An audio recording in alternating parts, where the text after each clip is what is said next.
Y mire, la jefa de gobierno Claudia Sheinbaum informó que tienen detectados ya que en algunas zonas de esta ciudad un grupo delictivo formado esencialmente por colombianos pues está afectando seriamente a comerciantes con el método de préstamo gota a gota. ¿Usted lo ha escuchado? Vamos con los detalles. El gobierno de la Ciudad de México alertó a la ciudadanía sobre una red de prestamistas integrada principalmente por personas de nacionalidad colombiana y mexicana, que ofrecen a dueños de negocios préstamos que van desde los 2,000 a los 60,000 pesos, sin aval y solo con la copia de la credencial del lector como requisito. De no pagar la cuota semanal del préstamo, inicia el acoso y las amenazas de intimidación que van desde golpear a los deudores hasta el intento de secuestro y homicidio.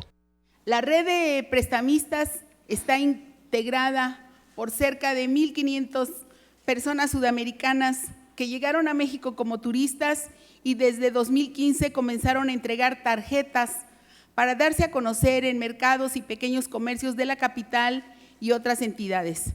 Este método de cobro se ha denominado gota a gota por la forma en que van dejando a la víctima sin recursos y genera una ganancia a los extorsionadores hasta de 100 millones de pesos por semana. La jefa de gobierno, Claudia Sheinbaum, llamó a la ciudadanía víctima de estas prácticas a denunciar en la línea del Consejo Ciudadano para la Seguridad y Justicia de la Ciudad de México, 5533-5533. El Consejo Ciudadano nos va a ayudar para poder identificar a la manera de las denuncias que se hacen a este teléfono, en dónde está ocurriendo, cómo está ocurriendo, que le den atención a las personas.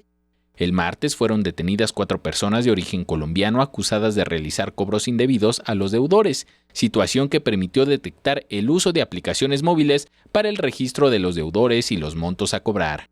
Enrique Muñiz, 21 Noticias.